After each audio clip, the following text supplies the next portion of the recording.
Hanya yang sahih di RTM, bukan hanya kepantasan yang dicari, namun berita yang tepat, benar dan sahih kami sajikan buat anda semua. Assalamualaikum dan salam keluarga Malaysia. Anda bersama saya Nadine Nordin dalam Pastikan Sahih edisi Selasa 26 Oktober 2021. Ikuti media sosial rasmi kami seperti di Facebook, Instagram, Twitter dan juga YouTube dengan carian berita RTM. Manakala untuk memastikan sama ada berita yang anda terima benar ataupun tidak, anda boleh salurkan ke portal sebenarnya.my. Kes harian terkini COVID-19 akan anda ikuti sudah semestinya melalui vaksincovid.gov.my. Kita mulakan dengan laporan harian vaksinasi. Laporan harian pemberian dos vaksin pada hari semalam 25 Oktober 2021 adalah 184,162 dos, di mana dos 1 daripada vaksin 2 dos adalah 21,927, manakala dos lengkap adalah 140,054 dos, di mana dos pertama tertinggi pada hari semalam adalah di negeri Selangor, iaitu sebanyak 10,108 dos pertama telah diberikan, menjadikan jumlah kumulatif pemberian dos vaksin adalah 49,253,453 dos. Kita lihat pula pada peratusan vaksinasi populasi dewasa Malaysia pada hari semalam. Bagi yang lengkap divaksinasi adalah 94.7% bersamaan 22,166,633 individu. Manakala bagi sekurang-kurangnya satu dos vaksin adalah 97.5% bersamaan 22,822,013 individu. Dapatkan maklumat ini sudah semestinya di portal rasmi vaksincovid.gov.my. Pecah amanah jenayah melibatkan pegawai bank dilakukan oleh seorang pegawai bank yang menyandang jawatan pengurus perhubungan pelanggan. Tangkapan terhadap suspek yang terlibat telah dibuat pada 21 September 2021. Hasil siasatan, suspek telah melakukan kesalahan pecah amanah dengan menggunakan wang simpanan tetap milik mangsa bagi membeli 7 jongkong emas untuk dirinya, dan suspek telah dituduh di bawah Seksyen 408 Kanun Keseksaan pada 27 September 2021. Namun, suspek tidak mengaku salah dan ditawarkan jaminan berjumlah RM30,000 dan 6 lagi laporan masih dalam siasatan. Ramai lagi mangsa yang tidak membuat laporan dan dinasihatkan agar mana-mana mangsa yang terlibat tampil membuat laporan polis di Balai Polis Berhampiran untuk siasatan lanjut. Pesawat TUDM terbang rendah. Pasti ada di antara anda yang cemas. Semasa FTX Exercise Paradise bermula 22 Oktober hingga 2 November 2021. Ia melibatkan beberapa pangkalan udara di semenanjung Malaysia. Sepanjang latihan ini, pesawat akan melaksanakan penerbangan rendah pada waktu siang dan malam. Orang ramai dinasihatkan agar tidak cemas dan risau sekiranya melihat pesawat-pesawat TUDM terbang rendah di sepanjang tempoh latihan. Latihan ini bagi memastikan keupayaan dan kesiapsiagaan pasukan sentiasa berada di tahap terbaik, khususnya dalam melindungi kedaulatan ruang udara negara. Pencegahan penularan COVID-19 musim pilihan raya. Sebarang perhimpunan atau majlis sosial yang dianjurkan tanpa mematuhi SOP termasuk penjarakan fizikal yang sukar diamalkan akan meningkatkan risiko penularan jangkitan COVID-19. Sehubungan pengumuman pelaksanaan pilihan raya negeri Melaka pada 20 November 2021, pihak KKM menjangkakan banyak perhimpunan serta majlis sosial akan diadakan melibatkan ramai individu berkumpul. Jadi ayuh sama-sama kita keluarga Malaysia kuatkan hati untuk terus patuhi SOP demi kemaslahatan kita bersama. Mesyuarat Jawatankuasa Rantau Pasifik Barat, Pertubuhan Kesihatan Sedunia ke-72 di Haimiji dari 25 hingga 29 Oktober 2021. Turut sama adalah Ketua Pengarah Kesihatan Tan Sri Datuk Dr. Nur Hisham Abdullah dan Pegawai Kanan KKM. Antara perkara yang dibincangkan adalah penjagaan kesihatan prima, COVID-19, kesihatan sekolah, laporan kemajuan program-program teknikal serta usaha koordinasi dan kepimpinan. Menteri Kesihatan dijangka mengadakan beberapa siri mesyuarat dua hala dengan negara-negara berkepentingan bagi membincangkan isu strategi dua hala. keperluan pematuhan etika pemasaran makanan bayi. Tata etika ini bertujuan untuk melindungi dan mempertahankan amalan penyusuan susu ibu serta melindungi ibu-ibu daripada terpengaruh iklan produk berkaitan yang tidak beretika. Sebanyak 156 bahan aduan yang melibatkan 62 buah syarikat, produk susu formula bayi, makanan pelengkap bayi dan peralatan penyusuan dalam tempoh 2 tahun yang lalu telah dikenakan tindakan penalti. Pihak KKM mengingatkan semua syarikat produk berkaitan bayi untuk mematuhi amalan etika yang telah ditetapkan. Ada lagi di antara kita yang masih lagi keliru mengenai perbezaan dos tambahan dan penggalak. Perbezaannya adalah dos tambahan diberikan kepada penerima yang tidak mendapat rangsangan imun yang mencukupi. Manakala dos penggalak diberikan kepada penerima vaksin primary series yang telah mendapat rangsangan imun yang mencukupi tetapi telah lemah selepas 6 bulan menerima vaksin. Bagi dos tambahan akan diberikan sekurang-kurangnya selepas 28 hari selepas dos lengkap. Manakala dos penggalak diberikan sekurang-kurangnya 6 bulan selepas dos lengkap. Kaedah pemberian bagi dos tambahan adalah di fasiliti kesihatan terpilih di bawah pemantauan pakar perubatan, manakala kaedah pemberian dos penggalak pula melalui janji temu melalui aplikasi MySejahtera atau pesanan ringkas juga panggilan telefon daripada pusat pemberian vaksin. Kami bawakan pula kenyataan media PKPD. Majlis Keselamatan Negara berkongsi maklumat mengenai kenyataan media Ketua Pengarah MKN mengenai Perintah Kawalan Pergerakan diperketatkan PKPD pada 25 Oktober 2021. Ia menunjukkan tiada PKPD dilaksanakan, tiada PKPD dilanjutkan dan tiada PKPD ditamatkan. Namun harus diingat kita masih belum menang dan virus COVID-19 masih ada di mana-mana. Jadi sentiasa patuhi SOP demi memutuskan rantaian jangkitan COVID-19. Bantuan kehilangan pendapatan. Berita gembira yang dikongsikan oleh Bapa Keluarga Malaysia yang amat berhormat Perdana Menteri Datuk Seri Ismail Sabri Yaakob mengenai bantuan kehilangan pendapatan BKP sebanyak RM500 secara sekali bayar one-off kepada kumpulan sasar yang terjejas akan dibayar bermula 26 Oktober 2021. Syukur Alhamdulillah, semoga rakyat Malaysia terus dilindungi dan dirahmati Allah SWT. Hentikan spekulasi, hapuskan berita yang tidak pasti. Tak pasti, jangan kongsi. Berehat seketika, kembali selepas ini. Terima kasih kerana masih lagi setia bersama kami dalam Pastikan Sahih. Ini pula kami bawakan SOP PRU Dun Melaka. Semua pihak perlu akur dan memberi kerjasama dengan mematuhi SOP ditetapkan Kementerian Kesihatan Malaysia KKM berhubung PRU Dun Melaka. SOP berkenaan dikeluarkan bagi menjaga keselamatan dan kesihatan rakyat kerana pandemik COVID-19 masih belum berakhir. Segala aktiviti kempen akan dijalankan secara norma baharu. Setakat hari ini kita akur dengan SOP yang telah pun dikeluarkan oleh pihak KKM di peringkat pusat. Saya tak tahu lagi, mungkin jawatankuasa mesyuarat jawatankuasa COVID-19 Negeri Melaka ada cadangan-cadangan yang lain yang akan bermesyuarat bersama dengan Majlis Keselamatan di peringkat negeri.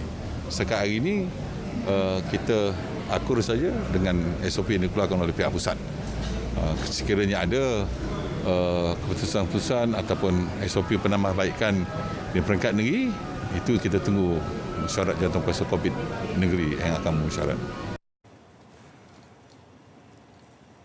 Sistem makanan negara perlu diperkukuh. Sistem makanan negara perlu diperkukuh supaya lebih berdaya tahan dan mampan. Ini terutama sebagai persediaan menangani krisis global selain pandemik COVID-19 yang mungkin berlaku pada masa akan datang. Sehubungan itu, Jawatankuasa Kabinet mengenai dasar sekuriti makanan negara ditubuhkan tahun lalu bagi merangka dasar sekuriti makanan secara menyeluruh. Menerusi platform ini, Pelan Tindakan Dasar Sekuriti Makanan Negara 2021-2025 dibangunkan. Kesemua dasar dan pelan itu akan saling melengkapi bagi menjayakan usaha negara dalam meningkatkan kemampanan sistem agro makanan. Rakyat mempunyai tempat dalam keluarga Malaysia. Timbalan Yang di-Pertuan Agong Sultan Nazrin Muizzuddin Shah bertitah suara yang berbeza wajar diberi ruang agar rakyat tahu mereka mempunyai tempat masing-masing dalam keluarga Malaysia. Ini kerana konsep keluarga Malaysia perlu disusun dengan meraihkan pendapat yang berbeza. Hargai perbezaan pendekatan dan perbezaan kaedah agar tercapai nanti secara konsensus pendapat, pandangan, pendekatan dan kaedah terbaik untuk manfaat negara dan warga. Suara yang berbeza sewajarnya diberi ruang untuk boleh diluahkan kerana rintihan hati yang dikurung berpotensi menyalakan bara marah dan mengalirkan lava dendam yang lebih volcano sifatnya. Jadikan iktibar hikmah kepimpinan Rasulullah sallallahu alaihi wasallam tanpa perlu menggunakan kekerasan tetapi melalui contoh teladan yang baik. Berita palsu dikawal, undang-undang sedia ada. Penularan berita palsu akan terus dikawal menggunakan peruntukan undang-undang sedia ada selepas pengungkaian ordinan darurat. Pengungkaian ordinan darurat juga tidak menghalang siasatan kes serta prosiding mahkamah. Sepanjang penguasaan ordinan itu, tiada sebarang kompaun berita palsu dikenakan kerana kekangan peruntukan. Namun, ada kes yang dibawa ke mahkamah dan didenda. Masih dalam siasatan, di mana daripada itu satu kes dalam siasatan lanjut oleh PDRM dan 3 kes dalam kajian Jabatan Peguam Negara dan Pengarah Pendakwaan Negeri-Negeri. Jadi selari dengan provision di dalam Perlembagaan Negara bahawasanya kes-kes yang berlaku sewaktu ordinan ini dikuatkuasakan boleh diteruskan selepas pengungkaian, sementara kes-kes yang disemak dan sebagainya bergantunglah kepada budi bicara Jabatan Peguam Negara sama ada untuk meneruskannya atau tidak. Rantau digital, 3 resolusi disyorkan Kuala Lumpur sebagai usaha membentuk kembali ekosistem ekonomi digital ASEAN. Menerusinya, pertumbuhan serantau yang inklusif, mampan dan berdaya tahan dapat dicapai. Turut menyarankan kempen celik digital yang inklusif dipergiat. Selain itu, mencadangkan usaha pendigitalan perusahaan mikro, kecil dan sederhana PMKS dipertingkat. First, by building inclusive digital infrastructure, it is imperative for every ASEAN states to foster a truly accessible and affordable digital infrastructure for all. In this way, Malaysia has taken efforts to improve the foundational infrastructure with the launching of Malaysian Digital Blueprint or My Digital initiative early this year in tandem with the Fourth Industrial Revolution or 4IR. Teknologi pendigitalan tarik golongan muda. Penglibatan golongan muda dalam sektor agro makanan perlu dipertingkatkan. Menteri Pertanian dan Industri Makanan, Datuk Seri Dr. Ronald, yakin teknologi pendigitalan dalam sektor ini mampu menarik minat golongan belia mencuburi sektor berkenaan. Penggunaan teknologi yang meluas juga dapat menyumbang kepada peningkatan kualiti serta kuantiti hasil tanaman sekaligus meningkatkan produktiviti secara keseluruhan. Kempen Jom Semak Komitmen Kerajaan. Kempen Jom Semak diyakini mampu mencerminkan komitmen kerajaan untuk menambah baik ekosistem peraturan negara. Itu pandangan Ketua Setiausaha Negara Tan Sri Mohamad Zuki Ali terhadap program Anjuran Perbadanan Produktiviti Malaysia MPC. Menurut Tan Sri Mohamad Zuki, program yang berlangsung sepanjang Oktober ini hingga Julai 2022 itu meliputi penghasilan dan penguatkuasaan peratusan yang berkualiti bagi memenuhi keperluan semasa. Gelembung pelancongan antarabangsa Langkawi. Gelembung pelancongan antarabangsa bagi projek rintis Pulau Langkawi akan dibuka kepada semua pelancong tanpa dihadkan kepada mana-mana negara. Menteri Pelancongan, Seni dan Budaya, Datuk Seri Hajah Nancy Shukri berkata, langkah itu diambil susulan prosedur ketat yang akan dilaksanakan bagi mengelakkan penularan jangkitan COVID-19 di pulau pelancongan itu. Perkembangan di Langkawi ini akan menjadi model untuk meneliti kelakuan pelancong dalam membantu membendung penularan COVID-19. Kita akan mengikut prosedur SOP yang telah disediakan, namun tidak ada perlu untuk kuarantin sebab Langkawi sebagai pulau itu sendiri sudah dijadikan pulau kuarantin. Tapi kita lihat juga perkembangan di Langkawi ini, ia menjadi satu model bagi kita melihat di mana bagaimana behavior pelancong itu. Behavior pelancong, mereka tak berjalan ramai-ramai. Adanya tinggal dekat hotel, di swimming, bersama dengan keluarga dia saja. Seterusnya kami bawakan hebahan isu semasa. Malaysia rekod tren penurunan COVID-19. Malaysia merekodkan tren penurunan kes COVID-19 sejak kebelakangan ini apabila mencatat penurunan kes sejak Minggu Epidemiologi, iaitu ME ke-34.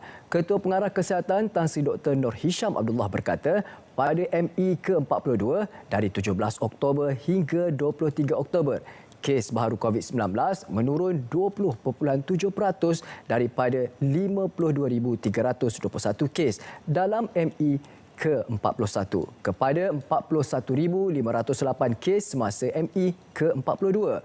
Purata kes aktif juga menunjukkan penurunan 21% daripada 105,497 kes, iaitu ME ke-41 kepada 83,605 kes, iaitu ME ke-42. Sementara kes kematian menurun 16.4% daripada 593 kes, iaitu ME ke-41 kepada 496 kes, iaitu semasa ME ke-42. Hanya 12 kes positif di Sarawak. Hanya 12 daripada 493 kes positif COVID-19 baharu yang dilaporkan di Sarawak hari ini mengalami jangkitan paru-paru dan memerlukan bantuan pernafasan, kata Jawatankuasa Pengurusan Bencana Negeri JPBN. JBPN Sarawak dalam kenyataan hari ini memaklumkan 481 kes lagi adalah mereka yang tidak bergejala dan hanya bergejala ringan. Sementara itu, sebanyak 18 kes kematian baharu direkodkan dalam tempoh antara 12 dan 24 Oktober melibatkan individu berusia antara 49 dan 95 tahun yang mempunyai latar belakang penyakit seperti darah tinggi, penyakit paru-paru kronik dan kencing manis.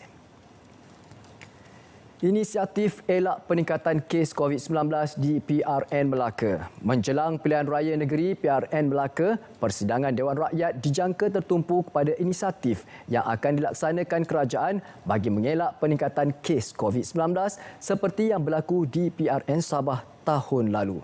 Menurut aturan urusan mesyuarat, perkara itu dijadual dibangkit semasa sesi soal jawab lisan waktu pertanyaan menteri kepada Perdana Menteri.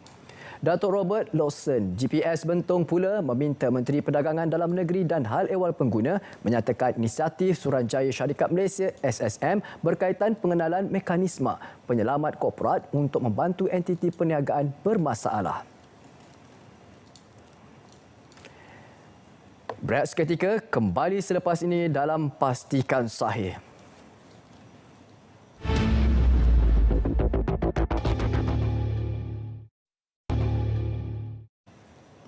Terima kasih kerana masih lagi setia bersama kami dalam Pastikan Sahih. Dan ingat, untuk mendapatkan berita yang benar, tepat dan sahih, anda boleh ikuti media sosial rasmi kami seperti di Facebook, Instagram, Twitter dan juga YouTube dengan carian Berita RTM. Dan ayuh, untuk segmen yang terakhir seperti biasa, kami akan war-warkan kepada anda apakah yang perlu anda ikuti. Ini dia, langsung dari Parlimen ke-14. Ikuti siaran langsung, sudah semestinya di saluran TV1 juga melalui RTM Klik. Muat turun saja aplikasi RTM Klik ke telefon pintar anda melalui Google Play atau App Store. Dan siarannya pada hari Isnin hingga Khamis 10 pagi. Ini pula kami bawakan Majlis Tilawah Al-Quran Johan-Johan Kebangsaan dengan tema pada tahun ini Manhaj Rabbani Ummah Berkualiti. Bermula 22 hingga 26 Oktober 2021 pada pukul 9 malam di saluran TV1. Untuk mudah di mana saja anda berada, muat turun aplikasi RTM Klik ke telefon pintar anda. Ini kami bawakan pertandingan TikTok #Keluarga Malaysia RTM pada 25 Oktober 2021 hingga 7 November 2021. Ya, anda boleh saksikan ya antara hadiah-hadiahnya tempat ketiga RM500, tempat kedua RM800 dan Johan pertama mendapat RM1,000. Ayuh sama-sama kita sertai pertandingan TikTok Keluarga Malaysia RTM. Pertandingan seterusnya adalah pertandingan video pendek Seni Budaya dan Nilai Murni edisi khas Minggu Budaya Malaysia 2021. Tempoh pertandingan 1 hingga 31 Oktober 2021. Tarikh tutupnya betul-betul pada 31 Oktober 2021. Iaitu muat naik video anda ke Google Drive atau web transfer dan sertakan pautan di borang penyertaan. Sila imbas QR Code ini untuk borang penyertaan. Seperti anda dapat saksikan QR Code yang tertera. Syarat-syarat penyertaan juga anda dapat saksikan dan untuk pertanyaan sila hubungi urus setia pertandingan di talian 03 2614 8200 atau 03 2614 8359. Apa lagi yang boleh kita bawakan adalah Festival Seni Hidup Living Arts Cultural Festival Semarakkan Budaya Komuniti 29 hingga 31 Oktober 2021. Ini adalah pertandingan dalam talian. Anda boleh sertai dan ada juga nombor telefon yang tertera untuk anda hubungi sebarang pertanyaan mengenai pertandingan. Dan ini adalah webinar MyPreneur iaitu KBS dan juga PANBI Survivor BIS Usahawan Muda Jumper PANBI Industri Makanan dan Minuman Industri Makanan dan Minuman Cabaran dan Peluang 27 Oktober 2021 Rabu 2.30 petang. Hentikan spekulasi, hapuskan berita yang tidak pasti. Tak pasti jangan kongsi. Sampai di sini saja pastikan saya. InsyaAllah esok akan bertemu lagi pada pukul 3.30 petang di saluran berita RTM My Freeview 123. Dan untuk mudah, muat turun saja RTM Klik ke telefon pintar anda melalui Google Play atau App Store. Assalamualaikum, salam sejahtera, salam keluarga Malaysia.